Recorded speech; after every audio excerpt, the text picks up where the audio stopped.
A série de Marcos, vocês estão acompanhando, e me coube hoje uma passagem, Marcos capítulo 9, dos versículos 14 a 29. Então nós vamos abrir a Bíblia, e eu queria ler com vocês primeiro o texto todo, versículo 14 do capítulo 9 do Evangelho de Marcos. Ao voltarem para junto dos outros discípulos, viram que estavam cercados por uma grande multidão e que alguns mestres da lei discutiam com eles. Eles eram os discípulos, os 9 que tinham ficado, porque Jesus estava voltando com 3 deles, ao círculo íntimo, Pedro, Tiago e João, do monte onde ele tinha sido transfigurado. Então, esse é o contexto. Ao voltarem para junto dos outros, os outros 9 que tinham ficado embaixo, viram que estavam cercados por uma grande multidão e que alguns mestres da lei discutiam com eles. Quando a multidão viu Jesus, ficou muito admirada e correu para cumprimentá-lo. E a gente pergunta por que a multidão ficou tão admirada assim, né? E é possível que seja justamente a aparência de Jesus, porque, naturalmente, Jesus e os discípulos estavam sempre juntos. E, por algum motivo, eles só estavam os 9 ali durante um certo tempo, em que Jesus e os outros 3 não estavam presentes. Então, a pressuposição é que em algum momento eles vão voltar, porque discípulo e mestre andam juntos. Mas, descendo do monte, quando ele tinha sido transfigurado, me remete também à experiência de Moisés, quando desceu do Monte Sinai, depois de receber as tábuas da lei, quando Deus inclusive falou para ele cobrir o rosto com um véu, porque era uma coisa tão especial, tão extraordinária, a glória, assim, o resplendor da face de Moisés, de estar na presença de Deus, que isso não deveria ser algo que fosse causar algo negativo para a população que tinha ficado embaixo, especialmente porque ele desceu e encontrou uma situação bem complicada. Mas não é esse o caso. É bem possível, aqui, quem está descendo é o Filho de Deus, é o Deus homem, é Jesus.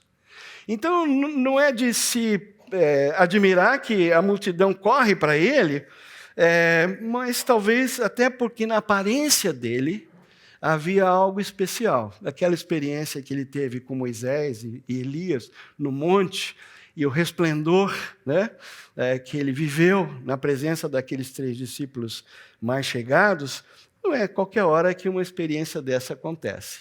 Então, é possível que essa admiração tenha a ver com o jeito como Jesus chegou, a aparência de Jesus, né? Eles estavam descendo de um momento extraordinário de glória manifesta do céu na terra. Sobre o que discutem? Perguntou Jesus. Um dos homens na multidão respondeu: Mestre, eu lhe trouxe o meu filho, que está possuído por um espírito impuro, que não o deixa falar. Sempre que o espírito se apodera dele, joga-o no chão, e ele espuma pela boca, range os dentes e fica rígido. Pedi a seus discípulos que expulsassem o espírito impuro, mas eles não conseguiram. Jesus lhes disse: geração incrédula, até quando estarei com vocês? Até quando terei de suportá-los? Traga o menino para cá. E o trouxeram. Quando o espírito impuro viu Jesus, causou uma convulsão intensa no menino e ele caiu no chão, contorcendo-se, espumando pela boca. E Jesus então pergunta ao pai do menino: há quanto tempo isso acontece com ele? Interessante que nessas ocasiões em que Jesus se depara com uma dor, com uma doença, com um endemoniado, ele faz tipo de uma anamnese simples, simplesmente para revelar e ficar registrado a profundidade da dor, a seriedade do que o pecado causa na vida. De várias formas. Há quanto tempo?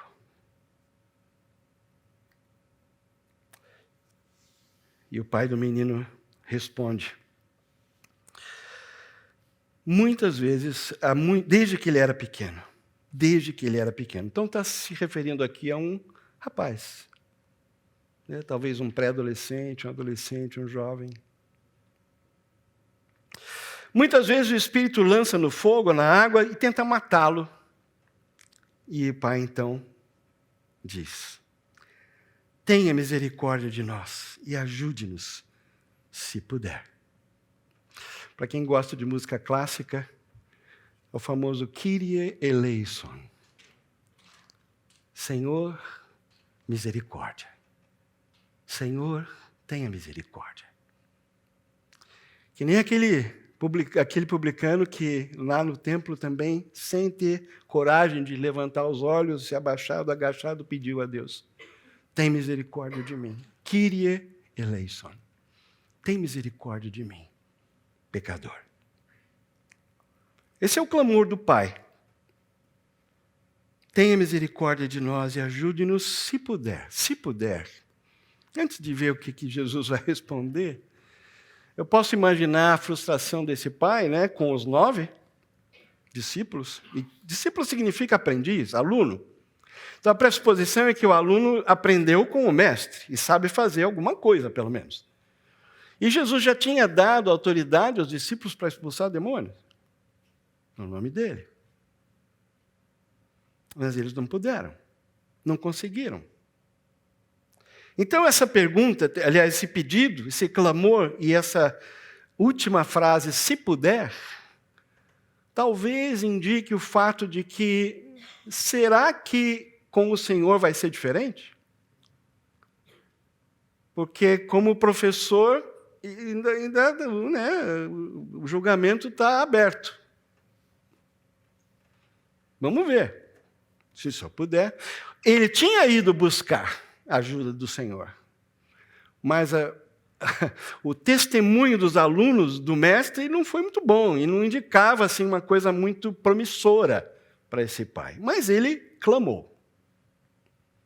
Jesus responde: se puder. Aliás, é uma pergunta. Se puder, perguntou Jesus, tudo é possível para aquele que crê. Naquele mesmo instante, o pai respondeu: eu creio. É interessante essa expressão, naquele mesmo instante. O coração daquele pai estava aberto, estava pronto para crer. E é interessante o que isso acontece com a gente também. A gente tem por um lado, uma predisposição de querer crer, mas ao mesmo tempo a gente tem uma força que puxa ao contrário, que se chama incredulidade. E é por isso que esse pai disse: eu creio, mas ajuda-me a superar a minha incredulidade. Essa dualidade da nossa alma, ela está presente todos os dias da nossa vida. E ela se manifesta especialmente naqueles momentos de crise. Eu creio. Mas, tem sempre o mas. Quando Jesus viu que a multidão aumentava, repreendeu o espírito impuro, dizendo: o espírito que impede esse menino de ouvir e falar, ordeno que saia e nunca mais entre nele. O espírito gritou, causou outra convulsão intensa no menino e saiu dele. O menino parecia morto. O murmúrio correu pela multidão, ele morreu. Mas Jesus o tomou pela mão e o ajudou a se levantar, e ele ficou em pé. Ponto final. Acabou a cena. O texto para aí. No sentido da narrativa do que aconteceu. E aí, de repente, há um outro cenário.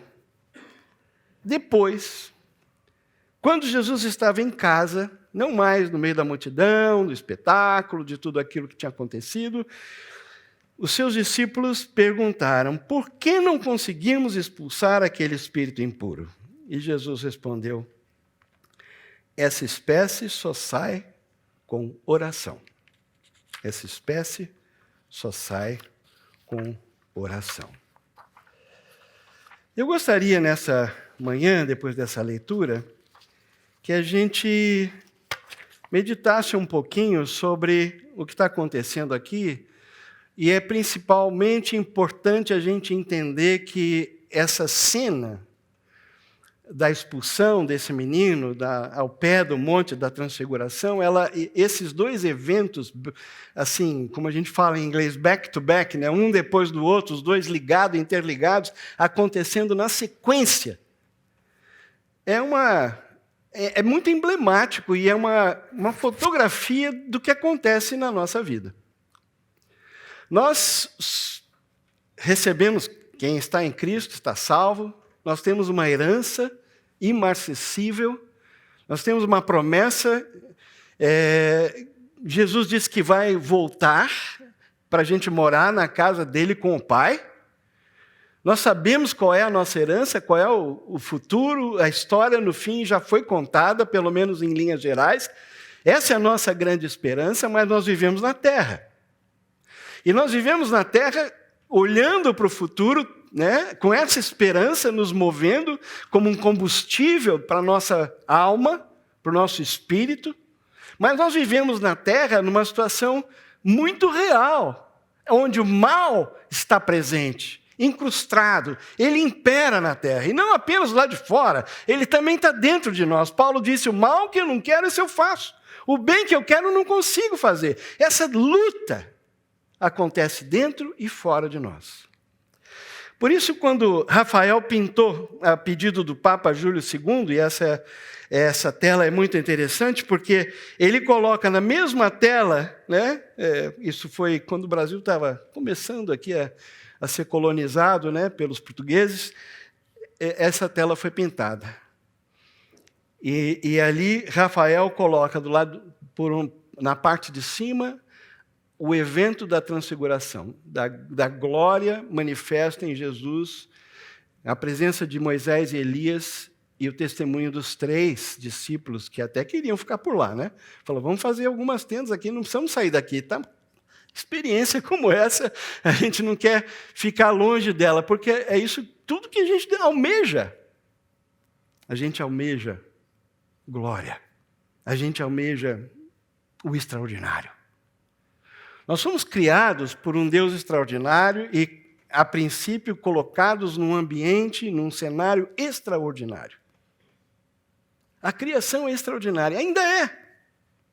Apesar da corrupção, Deus nos colocou num ambiente, num cenário extraordinário. E Ele mantém esse cenário ainda de uma forma extraordinária. Porque nós poderíamos ter destruído, e a criação já poderia ter sido destruída muitas vezes, se a mão de Deus, se a ação de Deus, a intervenção do Deus Criador não fosse constante. Aliás, a Bíblia diz isso, que Ele mantém todas as coisas pela palavra do seu poder. Tudo está no lugar ainda, e resistindo à corrupção, porque Deus está presente. Mas a realidade é que o mal está aqui. E na parte de baixo dessa tela aparece, então, a cena dos 9 discípulos não conseguindo. E é interessante, não sei se dá para ver aqui do lado esquerdo, embaixo, não dá para ver muito bem, mas tem um livro aberto na mão de alguém. Não se percebe isso? É os mestres da lei. Estão presentes, discutindo com os discípulos, acusando, né?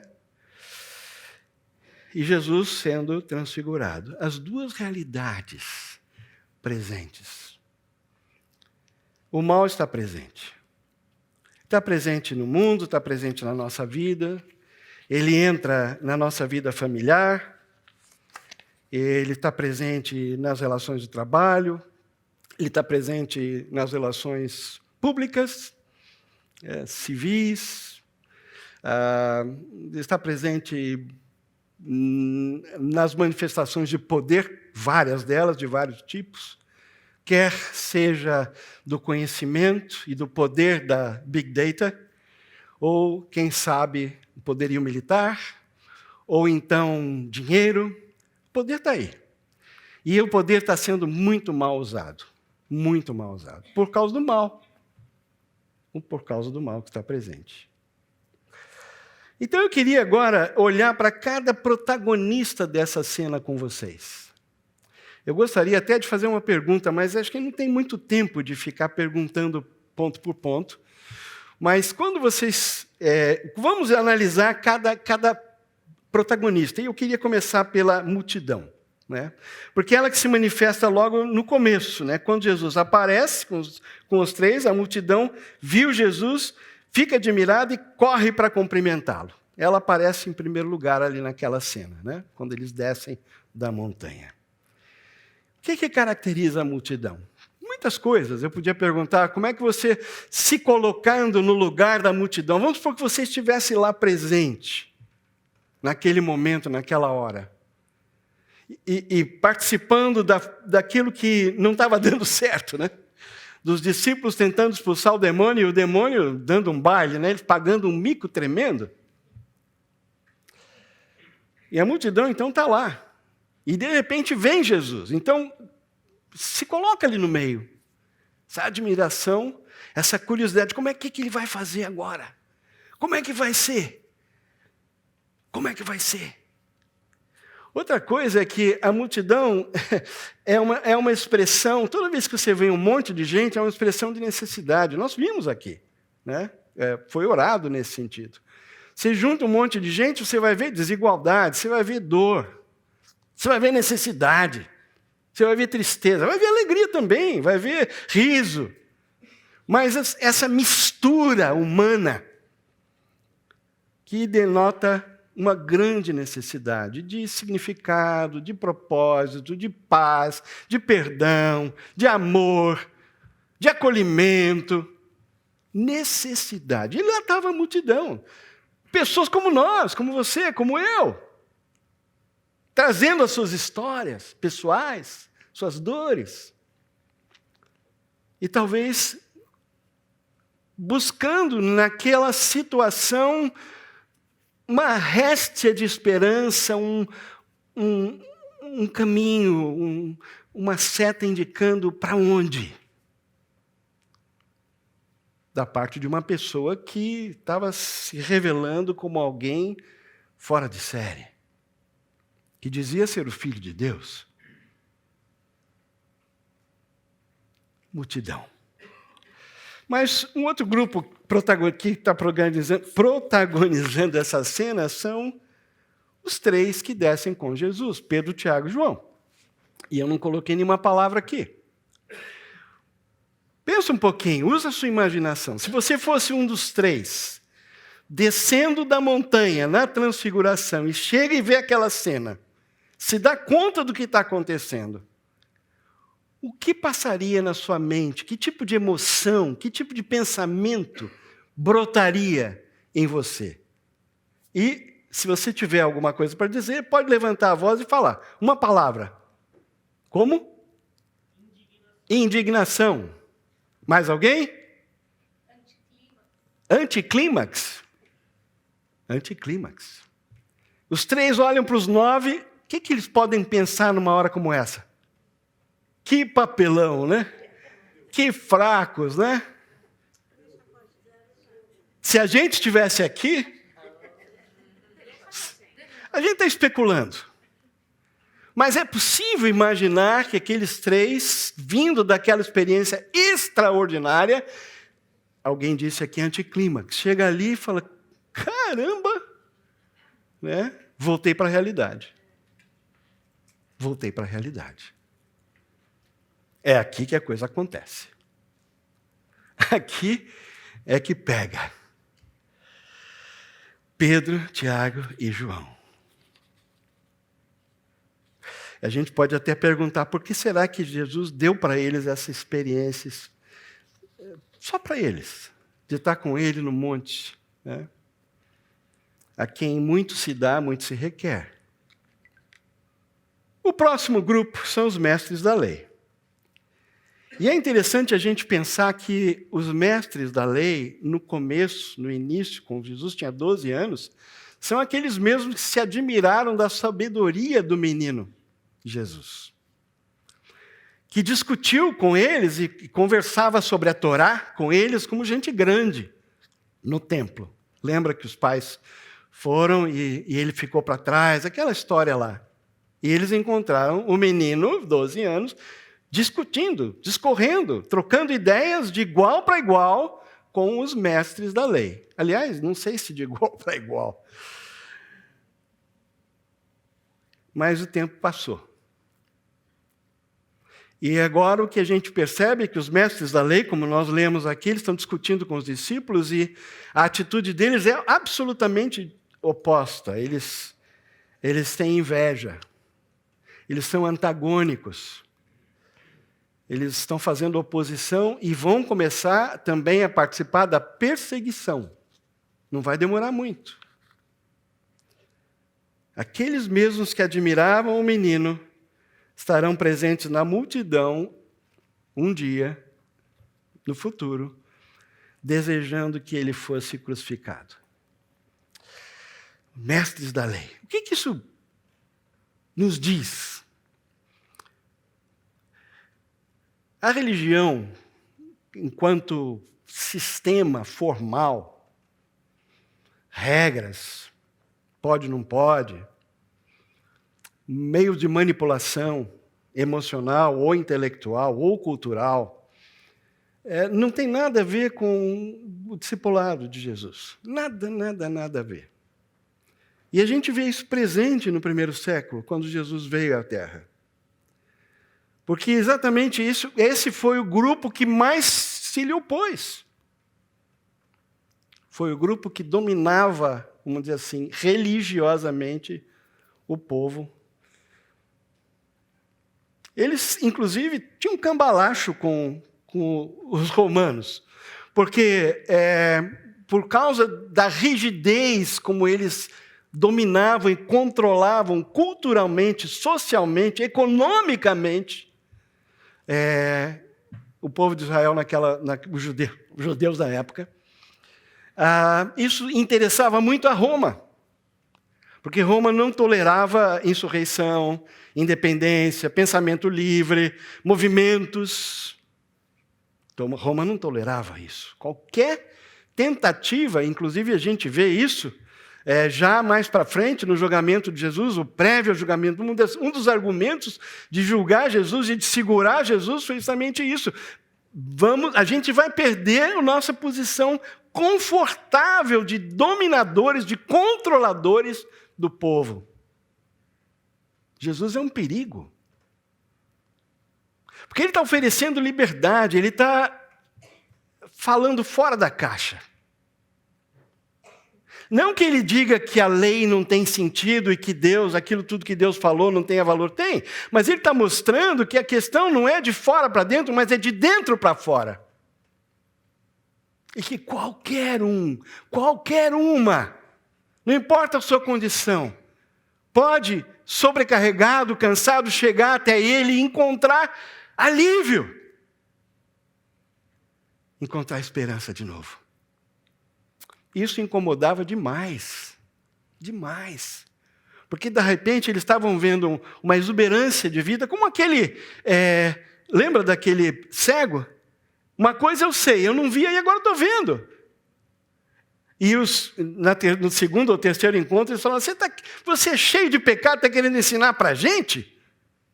Mas tudo que aquele moço podia dizer é que eu era cego e agora eu vejo. Eu nem sei quem é esse cara. O nome dele é Jesus, ele veio e falou comigo e me curou. Mais tarde, Jesus teve um encontro com ele e ele entendeu quem era Jesus.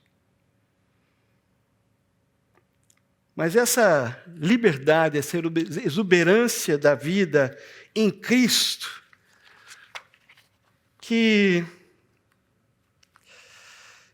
se manifesta em qualquer situação, em qualquer lugar, nas horas mais sombrias e nas horas mais leves, é algo que desconcerta. E para aqueles que dominam e controlam e querem exercer controle, qualquer tipo de controle, isso não pega bem. Mas vamos para frente. O pai. O pai que, quando procurou Jesus, encontrou os 9. Jesus não estava lá. E os 9, que tinham recebido de Jesus a autoridade para expulsar demônio, tentaram. Tentaram, não conseguiam. O demônio deu um baile neles, E o que acontece é que esse pai, então, que já vivia essa situação de desespero, de desesperança, e eu não sei, aqui talvez haja situações familiares que você teve, ou convive, ou já conviveu com algum membro da família que requeria um cuidado muito especial, que dava muito trabalho, por vários motivos diferentes. Né? E que aquilo era, eu chamo de ralo emocional. A qualquer momento é como se a gente tirasse, sabe aquele plug, aquele tapão, né, da pia, que está cheia de água, e você tira assim, tchum, a água vai embora? Nossas emoções, dependem de determinadas situações, especialmente envolvendo família, é como um ralo emocional. Tira aquela tampinha, dependendo da situação. Teve momentos da minha vida, fases da minha vida, que quando um filho ligava para mim, sem saber o que estava acontecendo, antes de saber, antes de ouvir, era um ralo emocional. Porque eu, como pai, estava preocupado. E sempre esperava, o que foi agora? O que foi agora? E a gente lida com isso. E esse pai estava lidando com esse filho, e num desespero tremendo. Não tinha mais o que fazer, ninguém conseguia ajudar. Eu imagino o dinheiro que ele tinha gasto, né, com médicos ou charlatões, ou sei lá. Enfim. E ele, então, no desespero, ficou frustrado porque os alunos de Jesus não ajudaram em nada. E ele, então, chega para Jesus e diz, tem misericórdia de nós. E ajuda-nos, se podes, se puder. Desespero. Desespero.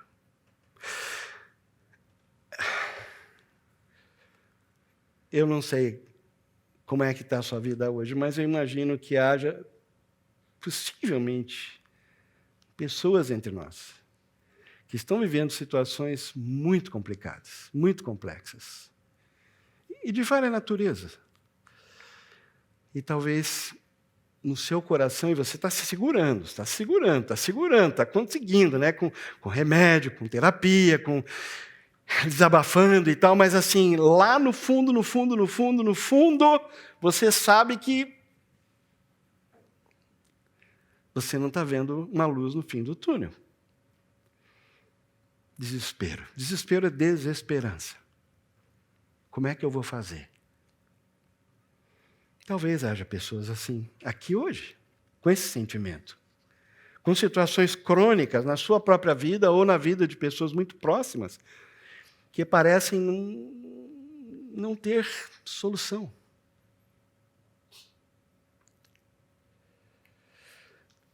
O próximo protagonista são os 9. Os 9. Coloque-se no lugar deles. Jesus descendo da montanha com os outros 3, eles não sabiam ainda, não sabiam o que tinha acontecido, depois eles iam saber. Aliás, Jesus tinha falado para os 3 não contarem para ninguém até que ele fosse levantado. Né? Depois da ressurreição, eles tinham autorização para contar o que eles tinham vivido lá em cima, mas antes não. Então, se eles foram obedientes, os 9 nunca ficaram sabendo do que tinha acontecido lá em cima, a não ser depois da ressurreição. Mas coloque-se no lugar dos 9. Que vergonha. Chegou o professor. Tiramos 0. Fomos mal na prova. Tentamos. Não conseguimos. Mas ali Jesus nem perdeu muito tempo para falar o que ele falou depois, em particular, mas ele simplesmente reconhece incredulidade, incompetência, fraqueza espiritual. Ele reconhece na hora, ele diz, geração incrédula, até quando estarei com vocês? Até quando eu vou aguentar, suportar? Ou na versão antiga, vos sofrerei. Nós vamos chegar em Jesus. Mas imagine-se no lugar dos 9. Que vergonha. Você já se encontrou numa situação assim que as pessoas tinham uma expectativa ou uma esperança em relação àquilo que você poderia contribuir numa determinada situação? E você talvez até tivesse alguma experiência, algum treinamento, ou já tivesse vivido algo semelhante, ou pelo menos você é o tipo do cara corajoso que resolve. O problema é com você. Você é o troubleshooter por excelência. Chama o... Como é que é aquela série? Para quem vê? Como é que é? Chama ele. Vai chamar. Ele resolve. Não sei. Mas aí, quando você chega na situação, você não consegue resolver. E todo mundo olha para você e fala assim... Né? Acabou minha esperança. A pessoa que eu achava que podia resolver, não resolveu. E às vezes, dependendo da situação, a gente já gastou um dinheirinho, né? E não resolveu em nada. Aliás, o tempo passou e a situação ficou pior. Eu não sei se vocês que são empresários e comerciantes e que vivem, né, como executivos sabem o que eu quero dizer. Às vezes a gente confia ou contrata ou chama um expertise de alguém que não ajuda em nada, às vezes até atrapalha e a solução não vem e o problema fica pior. Bom, fraqueza, incompetência, vergonha é o que esses 9 devem ter sentido. E provavelmente outros sentimentos. Eu não sei se alguns deles têm pensado assim, eu acho que no meu caso... Acho que não dá para mim. Eu, discípulo de Jesus, não é muita areia para o meu caminhãozinho. Muita areia para o meu caminhãozinho. Não dá, não. Mas essa frustração, ela é tão humana. Ela é tão nossa. De estar numa situação e a gente vê a coisa se degradando, né? Às vezes uma doença próxima de alguém querido. E a gente não consegue fazer nada. Quer dizer, está do lado. Mas não temos o poder para mudar o curso daquela doença ou da vida. Porque o mal está presente. E ele se manifesta através de incredulidade, através de doença, através de rupturas, através de brigas, através de divisões. Aliás, uma das táticas estratégica e tática muito eficaz do diabo é exatamente causar divisão. Isso que a gente está vendo na igreja hoje. Aliás, não é novo, né? São tipos diferentes de rupturas. Hoje nós estamos vivendo uma grande ruptura na igreja. E nós não estamos nos referindo dentro das igrejas locais, nos altos escalões. Naqueles que ocupam posição de predominância na liderança dos movimentos, das denominações, das organizações. Divisão. Aliás, diabo significa, a palavra diabolos significa alguém que joga um contra o outro. Essa é a ideia da palavra diabo, diabolos. Jogar, lançar um contra o outro, causar divisão. Essa é a especialidade do inimigo. Por isso que a oração que Jesus faz em João 17 é tão importante a gente entender o contexto dela. Porque Jesus fala, para que sejam um, assim como eu sou com o Senhor, que eles sejam um, para que o mundo creia que tu me enviaste. Sabe por que a gente acabou de orar, né? Acho que foi o Cláudio orou, que o Brasil tem tantos cristãos, né, entre aspas, mas que eles não são os influencers da cultura brasileira do ponto de vista do reino de Deus. Pelo contrário, eles estão seguindo o caminho, muitos estão seguindo as estratégias, os valores, os métodos desse mundo. E quem é que é o soberano desse mundo? A gente sabe quem é. Deus é o soberano do universo, mas existe uma autoridade parcial, delegada, permitida do diabo e do mal no cenário da Terra. Então, fraqueza, incompetência, vergonha é uma experiência comum a todos nós. Todos nós. E talvez, novamente, haja pessoas aqui vivendo uma situação assim. Realmente, eu não sei o que fazer. Aliás, estou envergonhado. Me sinto incompetente. Me sinto fraco, fraca. Bom, aí a gente chega em Jesus. Afinal, né? Tem que chegar nele, né? A gente não pode ficar só no mal. Tem a transfiguração. Tem a realidade que existe do mundo espiritual. E é muito importante a gente entender que, embora a gente seja material, né?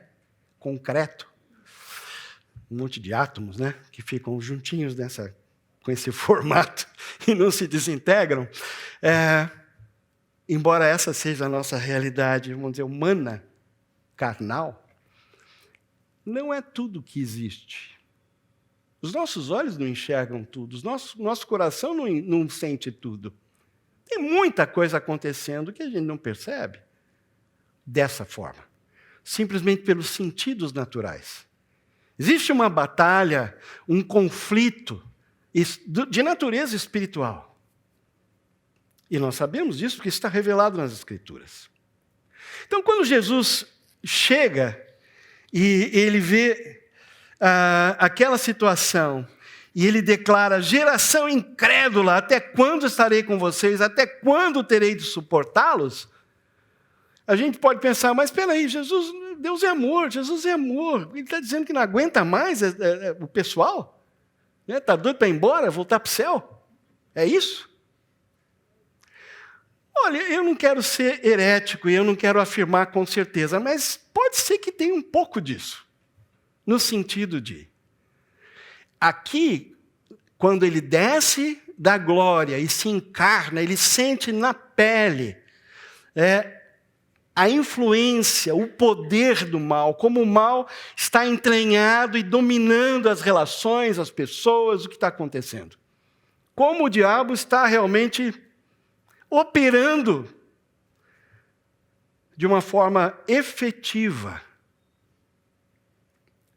E quando ele diz isso, ó geração incrédula, é porque ele está dizendo: existe uma outra possibilidade. Existe uma maneira de viver nesse contexto, nesse cenário do mal, de uma forma que você vence o mal com o bem. E você vive de uma forma possível. Uma alegria, uma felicidade genuína e possível. Não alimentada por entretenimento, não alimentada por simplesmente momentos de fuga e de prazer. Não, algo profundo. Então, quando Jesus diz: ó geração incrédula, até quando estarei com vocês? Está dizendo: eu criei tudo isso. Nada do que foi feito a não ser por intermédio dele, né? No princípio, é lá a palavra. E a palavra, João depois diz, se encarnou. Jesus estava lá pré-encarnado. Ele foi o agente criador dentro da Trindade. Então, ele entrar nessa criação e sofrer no meio da criação os efeitos da corrupção, do pecado e do mal, é algo profundamente desagradável. Profundamente desagradável. Assim como nós ficamos indignados por muito menos. Até quando um direito nosso é violado. Imagina se Jesus, o Criador do céu e da terra, entrando na criação, né, em forma humana, vivendo aqui de uma forma limitada, ele se esvazia para viver entre nós, e a Bíblia diz que ele é capaz de se compadecer das nossas fraquezas, porque ele sofreu todas as coisas como nós sofremos. A Bíblia diz que ele aprendeu a obediência pelas coisas que sofreu. Como assim? Ele foi humano, totalmente homem, assim como é totalmente Deus. Uma coisa extraordinária. Como ele não teria uma indignação? Como ele não teria um descontentamento cósmico, sei lá, divino, numa hora como essa? Teria sim, e teve. E ele manifestou isso. Geração incrédula. Até quando eu vou estar aqui? Até quando eu vou conviver com isso? Incrédula. Mas ele não fica no lamento, né? Jesus não fica no lamento. Ele chama o menino e o que ele faz?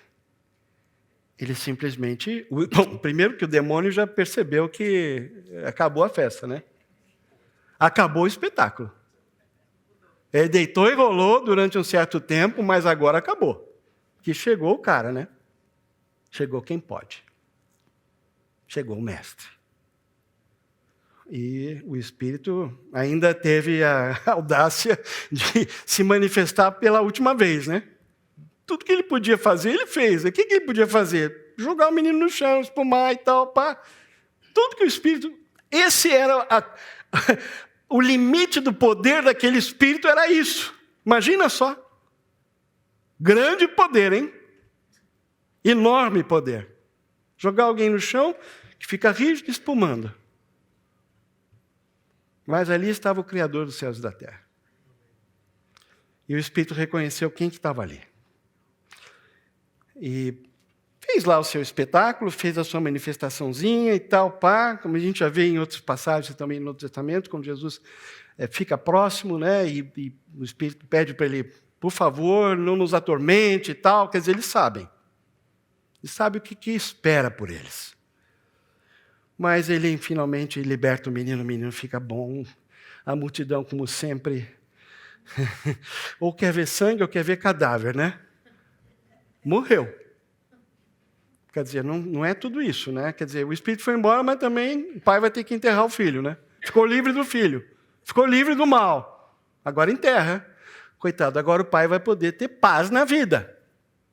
Porque o menino descansou. O Espírito deixou ele. Não. Jesus não faz esse tipo de coisa. Quando ele liberta por inteiro. E ele tomou o menino pela mão, o menino se levantou. E aí a narrativa acaba aí. O resto é irrelevante, o que aconteceu, se o pessoal deu glória a Deus, pulou, fez festa, fez bolo, guaraná, ninguém sabe o que aconteceu depois. A narrativa para aí, porque o objetivo não é espetáculo. O objetivo não é simplesmente uma manifestação de poder pela manifestação de poder, nunca, nunca. Além da libertação, existe uma lição para a gente aprender. É aquilo que acontece depois em casa, quando os discípulos perguntam para Jesus, e aí? O que aconteceu? Essa pergunta acho que estava na cabeça deles, né? O tempo todo, né? O que está acontecendo que não está dando certo, né? E é interessante que a gente sempre pensa em fórmula, né? A palavra-chave, né? Nuvem de palavras, né? ChatGPT, né? Vamos lá. A gente tem essa capacidade de descobrir, né? Onde é que pega? Por onde é o caminho? Qual é o caminho? Como é que eu consigo viver no meio desse cenário do mal, do pecado, que me assola e que está em volta de mim o tempo todo, e ao mesmo tempo eu leio essa narrativa da transfiguração, sei o que me espera na glória, né? Enquanto a criação geme, suporta, eu estou aqui gemendo também, faço parte disso tudo. Qual é o caminho? Será que é simplesmente aguenta? Ou orar, Senhor, me leva, porque não está dando mais. Será que tem um outro caminho? Tem. E o caminho é tão simples. E está justamente na ideia inversa dessa que Jesus falou, geração incrédula. É o inverso disso. O que Jesus diz para ele? Essa casta, essa espécie, só se expulsa com oração. Em umas versões antigas ainda acrescentam jejum. E eu queria sair um pouquinho dessa questão da fórmula nessa hora. E lembrar para vocês que Jesus, apesar de ser o Filho de Deus encarnado, muitas vezes, ele, depois de um dia cansativo de atender, de curar, de pregar, Enfim, ele levantava de madrugada e ia orar sozinho. Por quê? A gente pensa em oração como uma disciplina espiritual. Mas o que está por trás dessa disciplina? Qual é o objetivo dela? É nos conectar com Deus. Jesus falou, sem mim nada podeis fazer. Eu sou a videira, vocês são os ramos. Quem permanecer em mim e eu nele, esse dá muito fruto. Esse é o segredo. Esse é o segredo. Os 9 tentaram fazer baseado numa fórmula, no que eles sabiam, no que eles viram Jesus fazer, talvez repetindo palavras, sei lá, né? E não no sentido de que o mestre, o poder é dele, é em nome dele, é por ele, é com a credencial que ele nos dá. É porque Ele está agindo por nosso intermédio. É porque Ele está habitando na minha vida. É porque Ele está me enchendo de alegria, de paz. É porque Ele me perdoa os pecados. É por isso que eu posso viver nesse cenário de mal, de pecado, que me assola e assola o meu entorno. E é por isso que, como comunidade de Jesus, povo de Jesus, a gente pode sim e deve viver em unidade. Unidade de fé, não de incredulidade. Unidade da certeza de que Deus está agindo, de que a sua mão não está encolhida porque não possa salvar. Nós precisamos entender que fé não é um negócio gigante, é como um grão de mostarda. Deus faz o resto. Eu creio. Mas ajuda-me na minha incredulidade. É simples. Deus não está exigindo a fé que transporta montes. Ele falou que a fé é capaz de fazer isso, mas ele falou que a fé é como um grão de mostarda. É capaz de fazer coisas extraordinárias. Ou mover o céu, mover o coração de Deus para coisas extraordinárias. Por que a gente não tem visto isso? Por que a gente não tem experimentado isso? É simples. Nós somos galhos, muitas vezes, fora da videira. Galhos secos. E o perigo desses galhos secos é que eles são queimados. Jesus falou isso, não sou eu. E eu não estou dizendo de perder salvação. E para quem quer, olhando para o lado teológico, será que ele pensa em... Estou falando disso não. Estou falando de inutilidade, de peso morto, de esquenta-banco. É isso que eu estou falando. Lamento, libertação, mas a grande lição: sem mim nada podeis fazer. Será que os discípulos aprenderam isso? Sim, aprenderam. Inclusive, eles não fizeram nada antes do Espírito Santo vir, né? Que Jesus falou assim, não saiam da cidade, não façam nada, fiquem quietinhos, esperem até que eu envie o Espírito Santo. Quando eu enviar, vocês vão ter poder para testemunhar, poder para ser testemunha. O Espírito Santo vai fazer em vocês algo extraordinário. Será que o Espírito Santo está de férias? Será que ele evaporou? Não. A questão é geração incrédula. Geração incrédula. Curva a sua cabeça, vamos, nessa hora, nos dirigir ao nosso Pai. Eu sou o primeiro da fila. Porque eu sou uma pessoa cética, o copo para mim está sempre meio vazio. É uma luta que eu tenho todos os dias. Mas coloca diante do Senhor agora se há um desespero, se existe algo crônico que você tem carregado, se há algo para o qual você já perdeu a esperança. Aliás, que você carrega como um fardo gigante. E eu queria que você ouvisse as palavras de Jesus novamente, nessa manhã. Vinde a mim todos que são cansados, sobrecarregados, e eu vos aliviarei. Tomai sobre vós o meu jugo e aprendei de mim, porque sou manso e humilde de coração. Ou achareis descanso para as vossas almas.